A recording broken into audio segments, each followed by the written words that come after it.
Bonjour à tous. Alors aujourd'hui, on va parler de est-ce qu'il est possible finalement de s'associer avec un CTO quand on monte une startup? Et si oui, comment?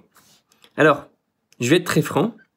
J'ai accompagné plus de 200 startups et parmi toutes ces startups-là, il y en a aucune, mais vraiment aucune, qui a pu trouver un CTO à partir d'une nouvelle relation. Les seuls qui ont réussi à avoir un CTO associé sont généralement des startups qui avaient ce CTO-là dans leur relation proche, des personnes qui le connaissaient et qui avaient déjà travaillé avec cette personne-là depuis des années, généralement dans d'autres contextes.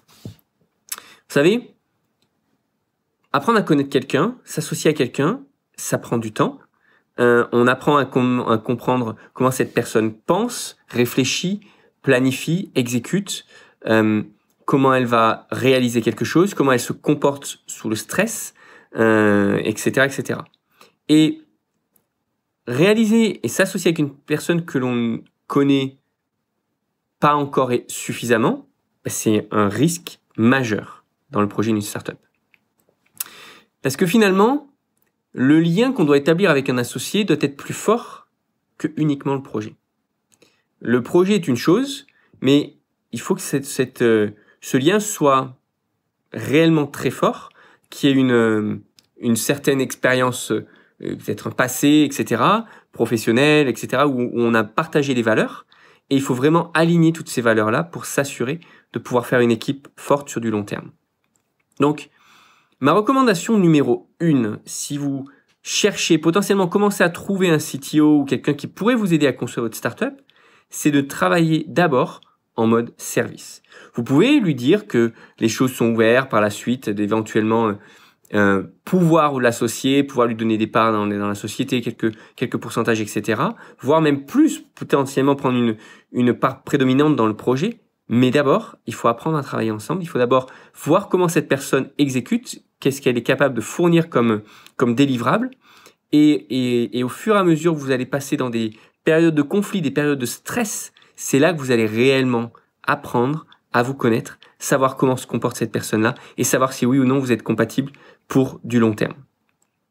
Vous savez, les personnes qui s'associent, souvent ça s'est vu, j'en ai vu plein, à un nouveau CTO. Ça va bien se passer peut-être pendant 6 mois, 1 an, parfois même 2 ans.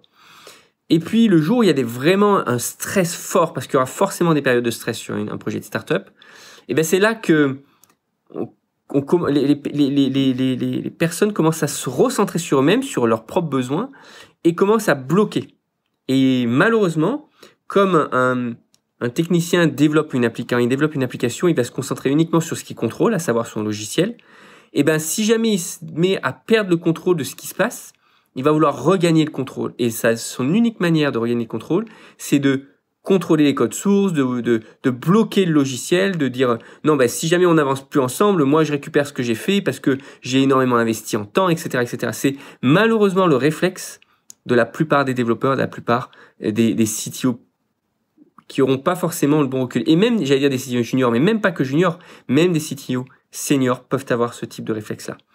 Donc, il est essentiel de vous associer qu'après une vraie période de test de plusieurs mois, voire même d'années, en mode service, avant de pouvoir réellement avancer avec un associé. Alors, ça veut dire quoi? Ça veut dire que si vous êtes en train de chercher un associé et vous voulez vendre votre concept en disant, tiens, ben, j'apporte le concept, j'apporte le marché, développe-moi mon application en échange, il y a des grandes chances que ça ne marche pas. Il y a de très très grandes chances que ça ne marche pas. Je vous l'ai dit, plus de 200 startups, ça n'a pas fonctionné. Et j'en ai vu passer un paquet. Ça ne fonctionne pas, ça démarre toujours dans une relation d'abord de service et après ça évolue. Et j'en ai vu par contre plein de projets bien évoluer parce qu'ils voyaient qu'ils avaient un bon match. Ils savaient qu'ils avaient travaillé ensemble pendant 6 mois, pendant 1 an. Et à ce moment-là, ils ont décidé de s'associer parce qu'ils ont vu qu'ils étaient capables d'aller plus loin dans la relation. Voilà, j'espère que ça vous aura aidé.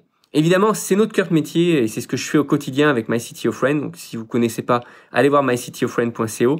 Mais c'est important que si vous êtes en train de chercher un CTO, un développeur pour développer votre application, que vous en ayez conscience que c'est pas possible si vous ne la connaissez pas cette personne depuis des années. Et encore plus important, si cette personne n'a pas exactement les compétences dont vous avez besoin. Parce que des développeurs, des CTO, il y en a des millions Parce que il y a des compétences spécifiques à chaque type de projet.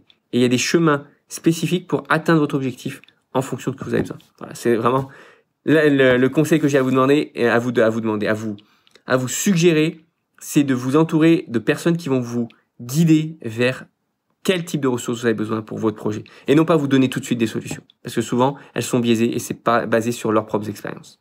Voilà, je vous souhaite une bonne journée et j'espère que ça vous aura aidé. À bientôt.